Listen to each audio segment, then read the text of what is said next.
안녕하세요, 여러분. 오늘은 우리가 흔히 이야기하지 않는 그러나 많은 사람들에게 깊은 영향을 미치는 주제에 대해 이야기해 보려고 합니다. 바로 나르시시스트 부모가 자녀를 사랑하는 방식입니다. 겉으로 보기에 그들의 사랑은 강렬하고 헌신적인 것처럼 보일 수 있지만 그 안에는 종종 우리가 놓치기 쉬운 복잡한 감정적 역학이 숨겨져 있습니다. 여러분 중 누군가는 이런 사랑을 경험했을지도 모릅니다. 과연 이 사랑은 진정한 사랑일까요? 아니면 부모의 욕구를 채우기 위한 도구일까요? 오늘 이 영상을 통해 그들의 사랑의 본질과 자녀에게 미치는 영향을 깊이 탐구해 보겠습니다. 지금부터 시작합니다.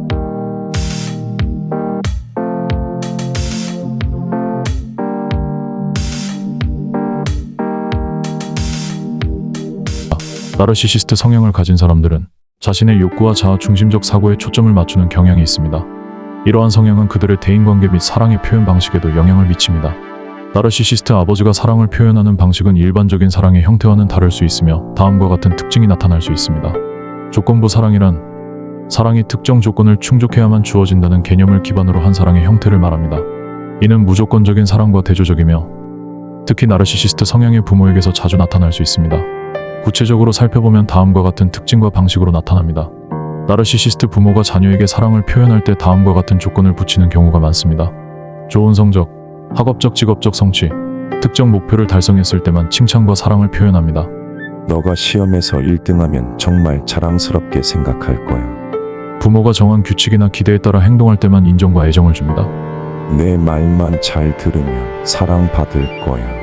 자녀가 부모의 사회적 이미지를 높여줄 때만 사랑을 표현합니다. 너가 성공하면 내가 얼마나 훌륭한 부모인지 모두가 알게 될 거야. 조건부 사랑은 다음과 같은 방식으로 표현될 수 있습니다. 칭찬과 인정의 선택적 제공을 합니다. 부모는 자녀의 특정 행동이나 성과를 기준으로만 칭찬하며 그 외의 상황에서는 관심이나 애정을 거의 표현하지 않을 수 있습니다. 자녀가 기대에 부응하지 못했을 때 부모가 냉담하게 대하거나 비난하는 형태로 사랑을 철회합니다. 그 정도밖에 못하다니 내가 너한테 너무 많은 기대를 했나봐. 보상과 처벌의 도구로도 사용합니다. 사랑을 보상이나 처벌의 수단으로 사용해 자녀의 행동을 통제하려 합니다. 내가 널 사랑하기를 원하면 내가 말한 대로 해야 해. 조건부 사랑은 자녀의 심리적 발달과 자아 형성에 깊은 영향을 미칠 수 있습니다. 자녀는 자신의 가치를 부모가 정한 조건에 따라 판단하게 되고 내재적인 자존감을 형성하기 어렵습니다. 나는 내가 좋은 성적을 받을 때만 가치 있는 사람일 거야. 부모의 사랑을 잃지 않기 위해 끊임없이 노력해야 한다는 압박감을 느끼게 됩니다. 부모의 조건에 부합하기 위해 과도한 완벽주의를 추구할 수 있습니다. 무조건적인 사랑을 경험하지 못한 자녀는 감정적으로 채워지지 않은 상태에서 성장할 가능성이 높습니다. 나르시시스트 부모는 자신의 욕구와 이미지를 우선시하며 자녀를 자신의 확장된 일부로 여기는 경향이 있습니다. 따라서 자녀가 부모의 기대를 충족시키지 못할 경우 실망하거나 화를 내며 자녀의 자아를 존중하지 않는 태도를 보이기도 합니다. 그들에게 있어 자녀는 자신의 이상을 실현하거나 자신의 우월감을 증명하는 도구로 여겨질 수 있습니다. 조건부 사랑을 극복하기 위한 방안으로는 사랑은 조건에 의해 좌우되지 않는다는 사실을 스스로 깨닫는 것이 중요합니다. 자신의 존재 자체로 가치가 있다는 점을 인식하려고 노력해야 합니다. 부모의 기대와 요구를 모두 받아들이기보다 자신의 감정과 욕구를 존중하며 건강한 경계를 설정하는 연습이 필요합니다. 전문가의 도움을 통해 조건부 사랑이 미친 영향을 이해하고 건강한 자기 개념과 자존감을 회복하는 것이 중요합니다.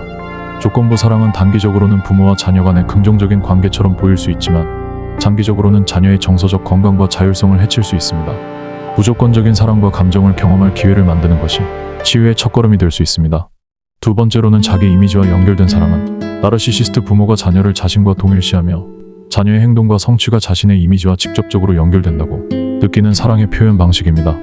이는 나르시시스트 부모의 자기중심적 특성과 긴밀히 연관되어 있으며 자녀를 독립적인 개인으로 보기보다 자신의 확장된 자아로 여기는 경향에서 비롯됩니다. 나르시시스트 부모는 자녀의 성취와 모습을 통해 자신의 사회적 이미지와 자존심을 유지하거나 강화하려고 합니다. 자녀의 행동, 성공, 외모 등이 부모의 명예와 자부심을 반영한다고 여깁니다. 따라서 자녀의 성공은 곧 자신의 성공이며 자녀의 실패는 자신의 실패처럼 받아들여질 수 있습니다. 다른 사람들로부터 인정받는 것이 중요한 부모는 자녀를 통해 자신의 가치를 과시하려는 욕구를 강하게 가집니다. 자기 이미지와 연결된 사랑은 다음과 같은 방식으로 나타날 수 있습니다. 자녀가 성공했을 때 이를 자신의 공로로 돌리거나 과시합니다. 너가 이렇게 잘하는 건 내가 널 얼마나 잘 키웠는지 보여주는 거야. 자녀의 업적을 주변 사람들에게 과도하게 자랑하며 이를 통해 자신의 우월감을 드러냅니다. 자녀에게 자신의 이루지 못한 목표를 대신 성취하도록 강요합니다. 나는 못했지만 너가 의사가 되면 우리 가족의 명예가 올라갈 거야. 자녀의 욕구나 관심은 무시한 채 자신의 이상을 실현하려는 수단으로 자녀를 이용합니다. 자녀가 실패하거나 실수를 하면 부모 자신의 이미지가 손상되었다고 느껴 분노하거나 냉담하게 대합니다. 너 때문에 사람들이 내가 무슨 부모인지 어떻게 생각하겠니? 이런 식으로 말이죠. 그 다음은 자녀의 실수를 심하게 비난하거나 수치심을 주는 방식으로 반응합니다. 자녀의 외모, 옷차림, 행동이 사회적 기준에 부합하도록 강요합니다. 너는 항상 깔끔하고 단정해야 해. 사람들이 우리 가족을 어떻게 볼지 생각해. 자녀의 외모나 태도를 통해 자신이 완벽한 부모라는 이미지를 유지하려고 합니다. 자기 이미지와 연결된 사랑은 자녀에게 정서적으로 부정적인 영향을 미칠 수 있습니다. 자녀는 자신의 욕구와 정체성을 탐구하기보다 부모의 기대를 충족시키는 데 초점을 맞추게 됩니다. 이로 인해 자신의 진정한 모습을 이해하거나 받아들이기 어려워질 수 있습니다. 부모의 욕구와 자신의 욕구를 구분하기 어려워지며 나는 누구인가? 라는 질문에 답하기 힘들어질 수 있습니다. 부모의 기대에 부응하기 위해 완벽해지려고 노력하며 이는 스트레스와 불안을 초래할 수 있습니다. 실패에 대한 두려움이 강해지며 자기 비난과 자존감 저하로 이어질 수 있습니다. 자녀는 자신의 가치가 부모의 기대를 충족시키는지 여부에 따라 결정된다고 느낄 수 있습니다. 내가 성공해야만 사랑받을 자격이 있어. 자녀는 부모의 사랑이 자신이 아닌 성과나 이미지에만 기반한다고 느껴 진정한 애정을 받지 못한다고 여길 수 있습니다. 이는 정서적 소외감과 공허함으로 이어질 수 있습니다. 자신의 욕구, 목표, 가치를 탐구하고 부모의 기대에서 독립적인 자아를 형성하는 것이 중요합니다. 부모의 기대와 요구를 모두 받아들이지 않고 자신의 한계를 분명히 하고 거리를 유지하는 연습이 필요합니다. 자기 개념을 회복할 수 있습니다. 그 다음으로 과시적 사랑은 나르시시스트 성향의 부모가 다른 사람들 앞에서 자신의 자녀를 과시하거나 자녀에게 애정을 표현하는 척하며 자신의 이미지와 명성을 높이려는 사랑의 방식입니다. 이러한 사랑은 진정한 애정보다는 외부의 찬사와 인정에 초점이 맞춰져 있으며 자녀와의 진정성 있는 관계보다 부모 자신의 욕구 충족에 더 큰 비중을 둡니다. 부모가 자녀에 대한 사랑을 표현하는 이유가 자녀를 진정으로 아끼기보다는 다른 사람들에게 자신이 좋은 부모로 보이려는 욕구에 기반합니다. 이러한 부모는 자녀의 성과나 외모, 행동을 이용해 자신의 사회적 지위와 이미지를 과시하려 합니다. 애정 표현은 자녀와의 관계 강화보다는 외부의 반응을 얻는 데 목적이 있습니다. 과시적 사랑은 다음과 같은 방식으로 나타날 수 있습니다. 부모는 다른 사람들 앞에서 자녀를 과도하게 칭찬하며 자신의 훌륭한 부모 이미지를 강조합니다. 우리 아이는 정말 똑똑해서 언제나 최고예요. 다 제가 잘 키워서 그렇죠. 이러한 칭찬은 자녀의 진정한 특성을 이해하거나 존중하기보다는 자신의 자부심을 드러내는 수단으로 사용됩니다. 자녀에게 비싼 선물이나 화려한 생일 파티 같은 이벤트를 마련하여 자신의 관대함과 능력을 다른 사람들에게 보여줍니다. 우리 아이 생일이니까 이 정도는 해줘야죠. 제가 부모로서 얼마나 헌신적인지 보세요. 그러나 이러한 행동은 종종 자녀의 욕구나 감정보다는 부모 자신의 욕구를 충족시키기 위한 것입니다. 자녀의 성과를 자신의 업적으로 과시하는 경우도 있습니다. 자녀의 성공이나 업적을 자신의 공로로 돌리고 이를 주변 사람들에게 강조합니다. 내가 이렇게 열심히 뒷바라지했기 때문에 우리 아이가 이렇게 성공한 거예요. 자녀의 노력이나 개인적 성취를 인정하기보다는 이를 자신의 능력을 드러내는 도구로 사용합니다. 자녀가 부모의 완벽한 가정환경과 양육 방식을 보여주는 증거처럼 여겨집니다. 우리 가족은 정말 특별해요. 우리 아이를 보면 그게 바로 증명되죠. 다른 사람들 앞에서는 자녀를 향해 다정하고 애정 어린 태도를 보이지만 사적인 자리에서는 냉담하거나 무관심할 수 있습니다. 이는 진정한 사랑보다는 외부의 평가와 반응을 의식한 행동입니다. 과시적 사랑은 자녀의 정서적 건강과 자아 형성에 부정적인 영향을 미칠 수 있습니다. 자녀는 부모의 사랑이 자신의 존재 자체가 아닌 성과나 외부 이미지에 기반하고 있음을 느끼며 정서적 연결 부족과 공허함을 경험할 수 있습니다. 자녀는 자신이 부모의 과시를 위한 도구로 여겨지고 있다는 느낌을 받으며 자신의 진정한 가치를 평가하는 데 어려움을 겪을 수 있습니다. 부모의 행동을 통해 자녀도 타인의 평가를 지나치게 신경 쓰는 성향을 가질 수 있습니다. 내가 뭔가 잘못하면 부모님의 이미지가 망가질 거야. 자녀는 사랑이 외부 성과나 타인의 인정에 따라 좌우된다고 학습하게 되며 진정한 무조건적 사랑을 경험하지 못할 수 있습니다. 부모의 과도한 기대와 타인의 시선을 의식해야 한다는 부담감 때문에 스트레스를 느끼며 자신의 삶의 만족감을 느끼기 어려울 수 있습니다. 과시적 사랑의 부정적인 영향을 극복하기 위해 자녀는 다음과 같은 방법을 고려할 수 있습니다. 부모의 평가나 타인의 인정이 아니라 자신의 내면적 가치와 욕구를 바탕으로 자아를 형성하려는 노력이 필요합니다. 자신의 삶과 선택이 타인의 기대나 부모의 과시에 의해 좌우되지 않도록 의식적으로 분리하는 연습을 해야 합니다.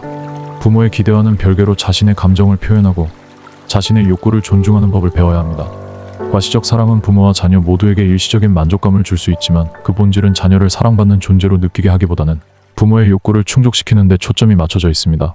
이를 극복하기 위해서는 자녀가 자신의 정체성과 감정적 독립성을 강화하고 필요하다면 전문가의 도움을 받아 관계를 재구성하는 것이 중요합니다. 마지막으로 통제와 조작을 통한 사랑을 합니다.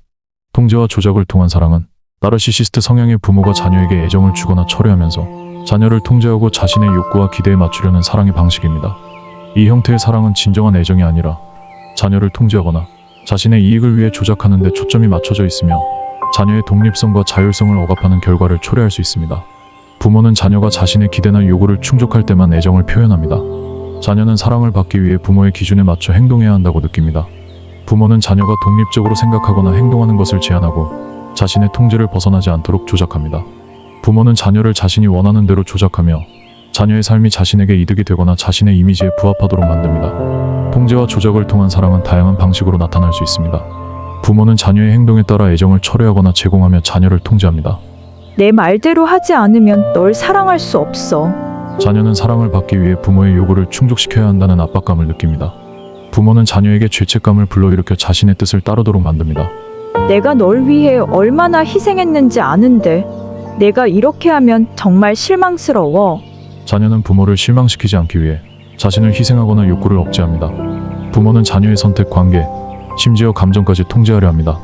너는 내가 정한 대학에 가야 해. 내가 내 미래를 위해 가장 잘 알고 있어. 이는 자녀의 독립적 사고와 자율적인 결정을 제한합니다. 부모는 자녀를 다른 사람들과 비교하며 자녀의 행동을 자신의 자부심이나 우월감을 증명하는 도구로 사용합니다. 너 친구들보다 뛰어나야 내가 자랑스러울 수 있어. 부모는 자녀에게 자신이 얼마나 희생했는지 반복적으로 이야기하며 자녀가 부모의 기대를 충족하지 않으면 은혜를 배신하는 것처럼 느끼게 합니다. 내가 너를 위해 모든 걸 희생했는데 내가 이렇게 하면 내가 얼마나 상처받겠니? 이런 형태의 사랑은 자녀에게 정서적, 심리적으로 부정적인 영향을 미칩니다. 자녀는 자신의 욕구나 감정보다 부모의 기대에 부응하는 것을 우선시하며 자신의 정체성을 확립하기 어렵습니다. 자율성을 잃고 내가 원하는 삶은 무엇인가? 질문에 답하기 힘들어질 수 있습니다. 부모의 통제 속에서 자란 자녀는 스스로 결정을 내리기 어려워하며 타인에게 의존하려는 경향이 생길 수 있습니다. 자녀는 부모를 실망시키거나 사랑을 잃을까봐 끊임없이 불안을 느낄 수 있습니다. 이는 만성적인 스트레스와 낮은 자존감으로 이어질 수 있습니다. 자녀는 통제와 조작이 사랑의 일부라고 잘못 학습하여 성인이 된 후에도 유사한 관계를 형성할 가능성이 높아집니다. 자녀는 부모의 사랑이 진실되지 않다고 느끼며 부모에 대한 복잡한 감정을 가지게 됩니다. 이는 부모와의 관계에서 지속적인 갈등이나 거리감을 초래할 수 있습니다. 부모의 요구를 무조건 따르기보다 자신의 욕구와 한계를 분명히 설정하는 연습이 필요합니다. 그건 제가 결정할 문제예요. 부모님께 감사하지만 제 선택을 존중해 주세요. 자신의 감정과 욕구를 억누르지 않고 이를 존중하고 표현하는 연습을 해야 합니다. 작은 선택에서부터 자신이 독립적으로 결정을 내리는 연습을 통해 자율성을 회복할 수 있습니다. 부모와의 관계에서 생긴 부정적인 패턴을 다른 관계로 확산시키지 않기 위해 건강하고 상호 존중이 있는 인간관계를 형성하려는 노력이 필요합니다. 통제와 조작을 통한 사랑은 겉보기에는 부모의 관심과 애정처럼 보일 수 있지만 실제로는 자녀의 자율성과 정체성을 억압하는 유해한 관계입니다. 자녀는 이러한 사랑의 본질을 인식하고 자신을 보호하며 건강한 경계를 세우는 방법을 배워야 합니다. 이를 통해 독립적이고 주체적인 삶을 살아갈 수 있을 것입니다. 나르시시스트 부모를 바꾸는 것은 거의 불가능에 가깝습니다. 그들의 행동이 자신의 문제가 아니라는 사실을 인지하는 것이 첫 번째 단계입니다. 갈등을 피하기 위해 심리적, 감정적으로 거리를 두는 것이 중요합니다. 필요하다면 대화의 주제를 제한하거나 민감한 이야기를 피하세요. 자신의 감정에 집중하고 이를 잘 다룰 수 있는 방법을 배우세요. 감정 일기를 쓰거나 전문가와 상담을 통해 스스로를 이해하는 데 도움을 받을 수 있습니다. 가족이나 친구 혹은 온라인 커뮤니티에서 나와 비슷한 경험을 공유하는 사람들과 연결해보세요. 외로움을 느끼지 않고 건강한 관계를 형성하는 데 큰 힘이 됩니다. 상황이 너무 힘들다면 상담이나 치료를 통해 전문가의 도움을 받는 것도 좋은 방법입니다. 특히 부모와 함께 사는 상황이라면 자신의 정신 건강을 지키는 것이 무엇보다 중요합니다. 가장 중요한 것은 여러분 자신의 감정과 정신 건강을 지키는 것입니다. 아무리 가까운 가족이라도 여러분의 행복과 평화를 방해할 권리는 없다는 점 꼭 기억해 주세요. 여러분의 이야기가 있다면 댓글로 남겨주시고 이 영상이 도움이 되셨다면 좋아요와 구독도 부탁드립니다. 오늘도 스스로를 사랑하고 자신을 돌보는 하루 되세요. 감사합니다.